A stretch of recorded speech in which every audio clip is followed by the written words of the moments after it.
آسمانی ولایت کے چھٹے تاجدار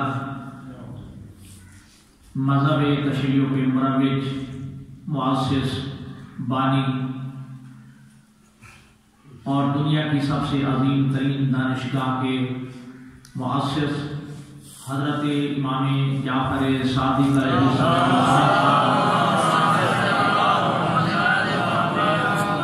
فرمان شان آپ کی خدمت عالیہ میں عرض کیا. ایک شخص نے امام کی خدمت میں عرض کی یا من رسول اللہ اللہ ماذا بنیتا عمرک، اے فرزند رسول ارشاد فرمائیے کہ آپ نے اپنے زندگی کے کون سے اصول وضع فرمائے ہیں، کون سے ایسے قوانین آپ نے معین فرمائے ہیں جس کے مطابق آپ اپنی زندگی گزارتے ہیں. سبحان اللہ. سوال کر رہا ہے امام صادق علیہ السلام سے کہ مولا بتائیے کہ آپ نے اپنی زندگی گزارنے کے کون سے اور کتنے اصول بنائے ہیں جس کے مطابق آپ اپنی زندگی بسر کرتے ہیں، جس کے مطابق آپ اپنی زندگی گزار رہے ہیں. امام نے فرمایا الا اربعۃ اشیاء، میں نے اپنی زندگی گزارنے کے 4 اصول وضع کیے ہیں. ماشاءاللہ اپنی زندگی گزارنے کے 4 اصول 4 قوانین میں نے بنائے ہیں جس کے مطابق میں اپنی زندگی گزارتا ہوں. امام صادق کی جملے پھر سنیے گا کہ میں نے اپنی زندگی گزارنے کے 4 اصول وضع کیے ہیں، 4 اصول اور قوانین بنائے ہیں جس کے مطابق میں اپنی زندگی گزار رہا ہوں. معصوم امام اپنی زندگی گزارنے کے اصول وضع فرما رہا ہے کہ جب معصوم ہوتے ہوئے جن میں غلطی کا امکان نہیں اپنی زندگی گزارنے کے قوانین معین فرماتا ہے تو وہ ہم لوگ کے جو قدم قدم پہ گناہ کرنے والے ہیں ہمیں بھی اپنی زندگی گزارنے کے کوئی اصول بنانے چاہتے یا نہیں. تو امام نے جواب دیا کہ میں نے زندگی گزارنے کے 4 اصول 4 قوانین 4 آئین وضع کیے جس کے مطابق میں اپنی زندگی گزارتا ہوں. اب چونکہ امام نے ظاہراً یہ جواب اس انسان کو دیا ہے صاحب، اس فرد کو دیا، اس شخص کو دیا جس نے امام سے سوال کیا. اب چونکہ منصب امامت یہ منصب ہدایت ہے، منصب امامت یہ منصب رہبری ہے، لہذا امام کا یہ جواب قیامت تک کے لیے ہر اس انسان کے لیے ہے جو اپنے آپ کو جعفری کہلانے پہ فخر کرتا ہے، جو اپنے آپ کو امام جعفر صادق کا پیروکار کہلانے کا حق بھی رکھتا ہے اور پیروکار کہلانے پہ خوشی محسوس کرتا ہے. اور آپ کو یاد ہوگا، معلوم ہوگا، تو یاد ہوگا کہ جب حضرت امام خمینی رضوان اللہ تعالی علیہ کا شان انتقال ہوا تو آپ کے چہلم کے موقع پر آپ کا وہ وصیت نامہ کھولا گیا اور آقا رہبر معظم جب زندہ ہیں انہوں نے وہ وصیت نامہ پڑھ کے سنایا اور پوری دنیا کا میڈیا لائیو کوریج کر رہا تھا. پوری دنیا کا میڈیا شاہی لائیو دکھا رہا تھا امام خمینی کا وصیت نامہ کہ جو آقا رہبر معظم انقلاب نے پڑھا. تو اس میں ایک جملہ امام خمینی نے فرمایا ما مفتخرین کہ مذہب ما جعفرین، مجھے اس بات پہ فخر ہے کہ میں امام جعفر صادق کے مذہب کا پیروکار ہوں.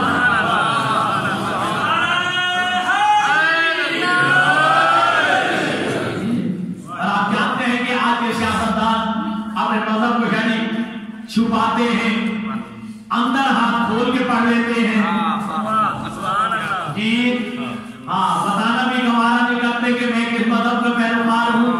لیکن عظیم ترین دنیا کا سیاستدان جی اور کہہ رہا ہے کہ ما مفتخرین کہ مذہب ما جعفرین، مجھے اس بات پہ فخر ہے کہ میں مذہب جعفری کا پیروکار ہوں.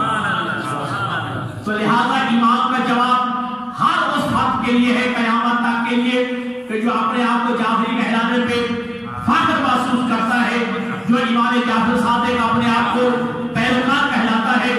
تو ظاہرہ تو سوال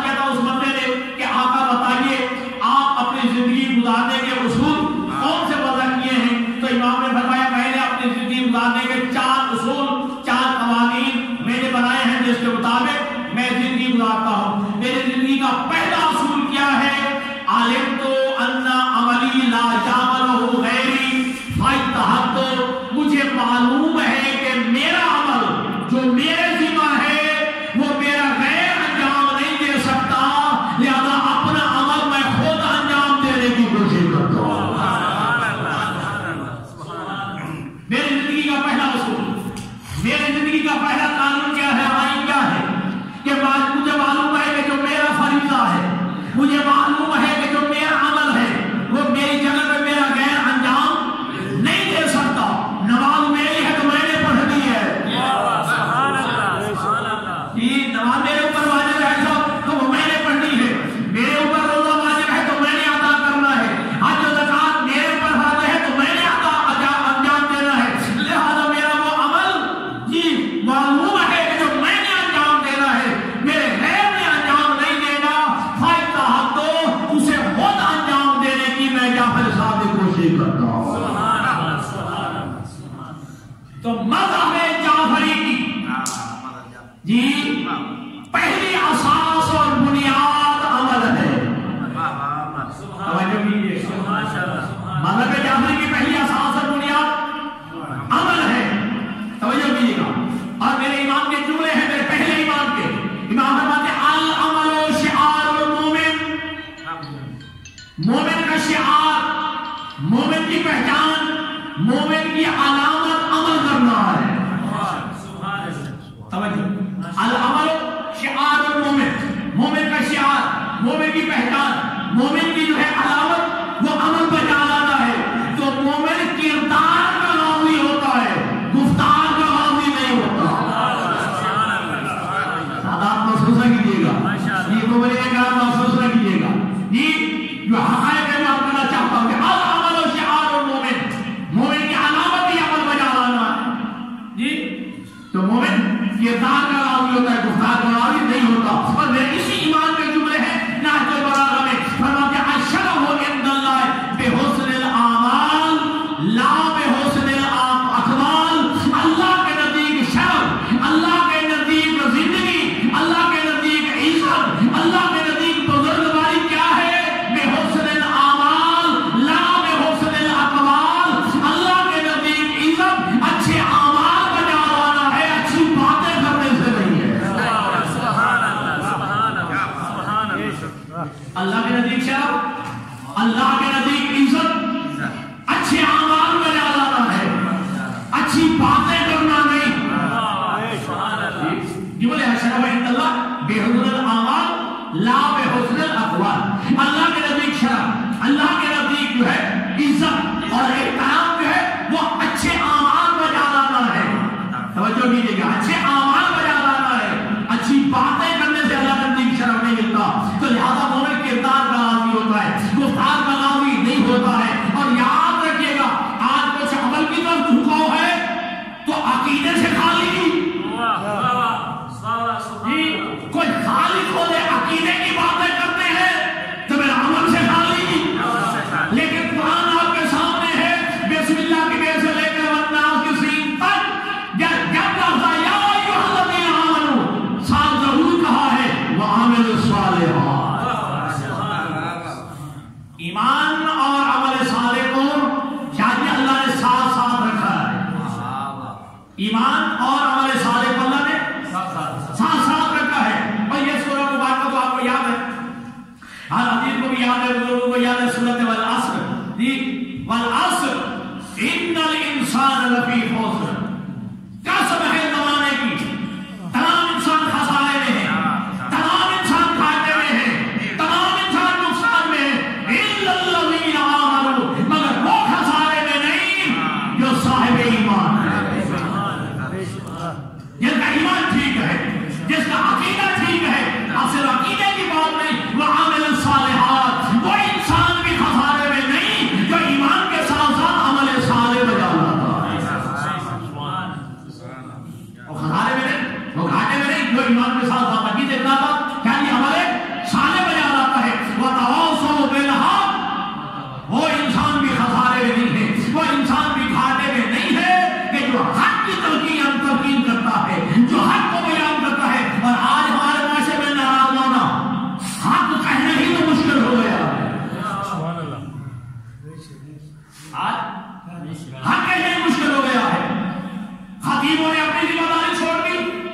مبلغین نے اپنی ذمہ داری چھوڑ دی، منبر خالی ہو گیا، حق بیان کریں گے تو مجلس کوئی نہیں پڑھائے گا، حق بیان کریں گے حشر کوئی نہیں پڑھائے گا، حق بیان کریں گے حمزہ کوئی نہیں پڑھائے گا، حق بیان کریں گے ہمیں بلائے گا کوئی نہیں۔ آپ تو نہیں ہو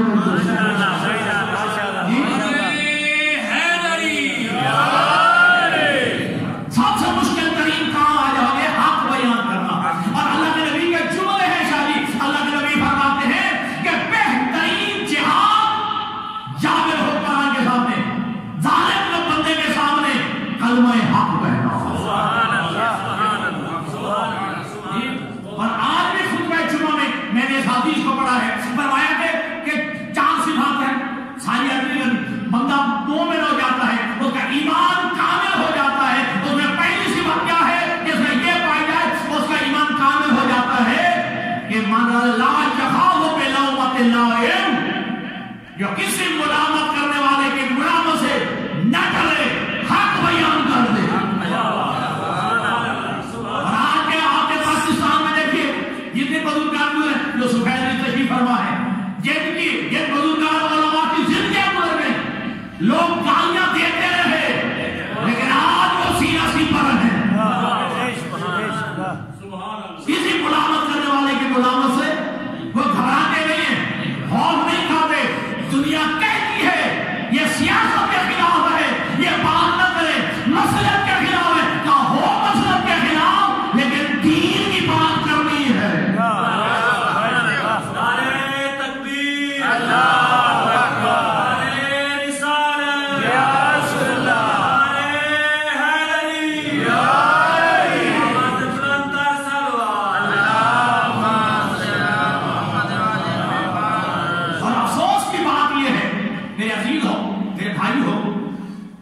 جو باتیں بیان کرتے ہوئے نبی شاہ جی نہیں گھبراتے، ہم حق بیان کرتے ہوئے کیوں گھبرائیں؟ جو باطل پہ ہوتے ہوئے اور باطل کو بیان کرتے ہوئے اور جھٹائی کے ساتھ سینہ کان کی شاہ جی بیان کرتے ہیں، انہیں کوئی خوف نہیں، ہمیں حق بیان کرتے ہوئے کیوں خوف ہو؟ حق بیان کرتے ہوئے کیوں ڈرے؟ جی رازق تو اللہ کی ذات ہے نا، رزق اللہ نے دینا ہے، جی تھوڑا دے یا زیادہ دے وہ تو مالک کی مرضی ہے نا، یہ مالک کی تقسیم ہے۔ اور آج چلو جمعہ میں یہاں رکھتا ہوں، آج جتنی بھی پریشانی ہے، جتنا بھی اضطراب ہے شادی، جتنی بھی آج کل جو ہے ہمارے بے چینی ہے، رزق کی وجہ سے ہے، دن گزرتا ہے تو رزق کی فکر، رات گزرتی ہے تو رزق کی فکر، پر میرا کیا بنے گا؟ لیکن یاد رکھنا یہ رزق کی تقسیم یہ مالک کی مرضی ہے۔ شاید ابھی میں جمعہ نہیں کر سکا، کسی کا رزق کی شادی زیادہ ہو تو وہ یہ نہ سمجھے اللہ مجھ پہ راضی ہے، جس کا رزق کم ہے وہ یہ نہ سمجھے کہ اللہ مجھ سے ناراض ہے، میں اللہ کی پکڑ میں ہوں۔ نہ یہ امتحان کی کیفیتیں ہیں، اللہ تھوڑا دے کے بھی آزماتا ہے، اللہ زیادہ دے کے بھی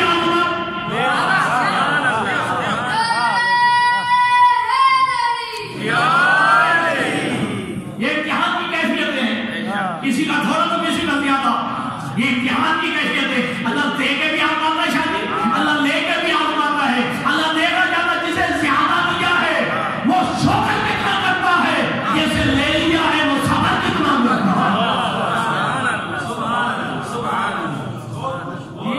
یہ امتحان کی کیفیتیں ہیں کہ اللہ آزمانا چاہتا ہے، زیادہ دے کے بھی آزماتا ہے۔ اور میں امام کے جملے ہیں، لطف لیجیے گا، امام فرماتا ہے اے ابن آدم مجھے تعجب ہے تجھے رزق کی فکر ہے، رازق کی فکر نہیں ہے، تجھے روزی کی فکر ہے اور روزی رزق کی فکر نہیں ہے۔ جی اور میرے پیغمبر کا جملہ ہے، اللہ کے نبی شاہ فرماتے ہیں اے ابن آدم کی یہ تعجب کی بات ہے تو آج تک بھوکا نہیں سویا اور بڑی فکر رہتی ہے، اور ہر روز تیری زندگی میں سے ایک دن کام ہو جاتا ہے اس کی فکر نہیں جی ہاں بھی آپ تو بہت دور بیٹھے ہیں، میرے کان تو میرے قریب ہیں، ذرا آپ کی نسبت میں خود اپنے کانوں کو سنانا چاہتا ہوں کہ دیکھیں آپ کو یہی فکر ہے اللہ جانے میرا کیا بنے گا، اللہ جانے جو ہے میری اولاد کا کیا بنے گا، اولاد کے پلاٹ بھی لے لیا، اولاد کے لیے جو ہے سال کی دھندوں بھی کڑی کر لی، پھر بھی پریشانی ہے، لیکن تحت البلاغہ میں علی سے آپ فرماتے ہیں کہ اپنی اولاد کے لیے مت چھوڑ کے جانا، فرماتے کیوں کہ آپ کے اولاد دو حالتوں میں سے خالی نہیں ہے، یا اللہ کی دوست بنے گی یا اللہ کی دشمن بنے گی۔ سنیے گا تیری اولاد دو ہاتھ سے خالی نہیں فرماتے ہیں، یا اللہ کی دوست بنے گی یا اللہ کی دشمن بنے گی، فرماتے ہیں اولیاء اللہ فلا یضیع اولیاء اللہ، اگر تیری دشمن اولاد ہوئی اللہ کی دوست، اللہ اپنے دوستوں کو بھلاتا نہیں ہے۔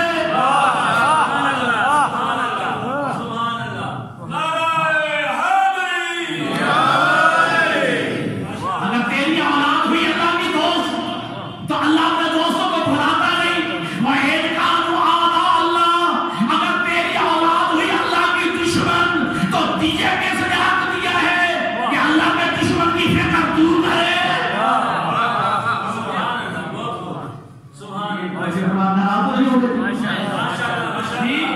وَتَوَاصَوْا بِالْحَقِّ، وہ انسان خسارے میں نہیں جو حق کی تلقین کرتے ہیں، لوگوں کو حق کہتے ہیں، وَتَوَاصَوْا بِالصَّبْرِ، اور وہ انسان بھی خسارے میں نہیں جو صبر کی تلقین کرتے ہیں۔ اور یاد رکھیے جو معصوم کے جملے ہیں، الایمان والعمل توأمان لا یفترقان، عقیدہ اور عمل یہ دونوں آپس میں جڑواں چیزیں ہیں، دونوں آپس سے جدا نہیں ہو سکتی۔ عقیدے کے بغیر عمل نہیں اور عمل کے بغیر عقیدہ جی۔ العمل و شعار المومن، اچھا کون سا بندہ ہے جو جنت میں جانے کا خواہش مانتا؟ بندہ جنت میں جانے کا جی پڑھیے ناجل بلاغہ کے وصول ہے، مولا جناب علی فرماتے ہیں بالعمل تحصل الجنہ لا بالعمل، ایک عین کے ساتھ عمل، ایک الف کے ساتھ عمل شادی، عین کے ساتھ عمل اور ایک الف کے ساتھ عمل۔ علی فرماتے ہیں کہ بالعمل تحصل الجنہ لا بالعمل، عمل سے جنت ملتی ہے صرف امید کرنے سے نہیں۔ جی ہاں عمل کرنے سے جنت ملتی ہے، صرف امید اور خواہش کرنے سے جنت نہیں ملتی ہے۔ اور اسی نہج البلاغہ میں مولا کائنات کا جملہ فرماتے ہیں الناس فی الدنیا بالاموال وفی الاخرۃ بالاعمال، کہ دنیا کی زندگی مال کے ساتھ ہے اور آخرت کی زندگی اعمال کے ساتھ۔ دنیا کی زندگی مال کے ساتھ اور آخرت کی زندگی اعمال کے ساتھ ہے۔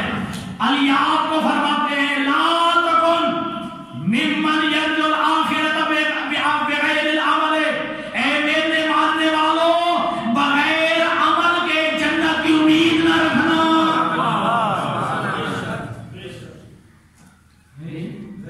بغیر عمل کے جنت کی امید ان لوگوں میں سے نہ ہو جانا جو بغیر عمل کے آخرت و جنت کی امید رکھے بیٹھے ہیں۔ پھر باتیں وہی یحب الصالحین ولا یعمل عملهم، اے میرے ماننے والوں ان لوگوں میں سے بھی نہ ہو جانا جو نیکوں کو پسند کرتے ہیں لیکن خود نیکی نہیں کرتے۔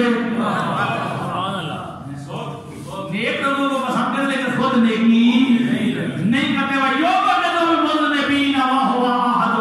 اور ان لوگوں میں سے بھی نہ ہو جانا کہ جو برے لوگوں سے نفرت تو کرتے ہیں لیکن برائی سے نفرت نہیں کرتے۔ ایسے لوگوں میں سے نہ، تو میری زندگی کا پہلا اصول نہ فرماتے کیا ہے؟ مجھے معلوم ہے کہ میرا عمل میرا خیر انجام نہیں دے سکتا، لہذا اپنا عمل میں خود انجام دینے کی کوشش کرتا ہوں۔ اور یاد رکھیے گا آج بنام تشیع کو بدنام کیا جاتا ہے، حالانکہ ان کا تشیع سے ذرا بھی تعلق نہیں ہے، اور ان کو کیا کہا جاتا ہے؟ مرجئہ، میم رے جیم حمزہ اور مرجئہ۔ اور اس نظریے کے لوگ سابقہ نبیوں کے زمانے میں بھی رہے،